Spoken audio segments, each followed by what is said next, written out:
Hello കൂട്ടുകാരെ, ഒരു ഞായറാഴ്ച വൈകുന്നേരം ആദംകുട്ടനെയും കൊണ്ട് കടൽ കാണാൻ പോയപ്പോഴുള്ള വിശേഷങ്ങളാണ് കേട്ടോ അത്. ആദംകുട്ടനാണെങ്കിലോ നമ്മളെല്ലാവരെയും പോലെ തന്നെ എത്ര കണ്ടാലും മതി വരാത്ത ഒന്നാണ് കടൽ. അസ്തമയത്തിന് തൊട്ടു മുന്നുള്ള കുറച്ച് കടൽ കാഴ്ചകൾ കൂടി ഞങ്ങൾ പങ്കുവയ്ക്കുന്നുണ്ട് കേട്ടോ.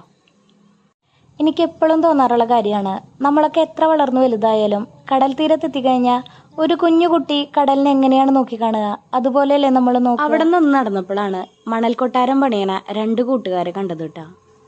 ഒരു തിരവന്നടിച്ചാൽ തീരാവുന്ന ആയുസേ ഈ മണൽ കൊട്ടാരങ്ങൾക്ക് ഉണ്ടായിരുന്നെങ്കിലും അതിനെ പരമാവധി തിരയിലൊന്നും പെട്ട് ഒലിച്ചു പോകാതിരിക്കാൻ അവർ ശ്രമിക്കുന്നുണ്ടായിരുന്നു കേട്ടോ. കടൽ തീരത്തെ സായനങ്ങൾ എനിക്ക് എല്ലാ കാലത്തും പ്രിയപ്പെട്ടതാണ് കേട്ടോ. കടലിലേക്ക് ഇതാ പൊന്നുരുക്കി ഒഴിച്ച പോലെയുള്ള സൂര്യപ്രകാശം, പാറക്കെട്ടുകളിലേക്ക് വന്നിട്ട് അലച്ചു തല്ലിയെത്തണ തിരമാലകൾ, കളിച്ചിട്ടും മതി വരാത്ത കുട്ടിക്കൂട്ടം, അവരെ കാത്തു നിൽക്കണ മിഠായി വിൽപ്പനക്കാരൻ, കാറ്റിൻ്റെ ഗതിക്കൊപ്പം ചാഞ്ചാടി നിൽക്കണ കാറ്റാടികൾ.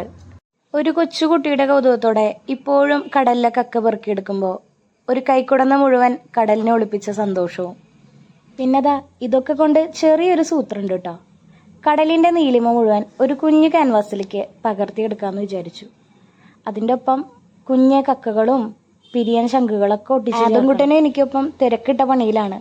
മണ്ണിലിതാ ബ്രഷ് കൊണ്ട് ഇങ്ങനെ ഇളക്കുക, ചെറിയ ചെറിയ ശംഖുകൾ എടുത്തു തരാം, അതൊക്കെയാണ് അവൻ്റെ പണികൾ. അങ്ങനെതാ നമ്മുടെ കുഞ്ഞൻ ആർട്ട് വർക്ക് കംപ്ലീറ്റ് ആയിട്ടുണ്ട് കേട്ടോ. എങ്ങനെയുണ്ട് കൂട്ടുകാരെ, നിങ്ങൾക്ക് എല്ലാവർക്കും ഇഷ്ടമായോ?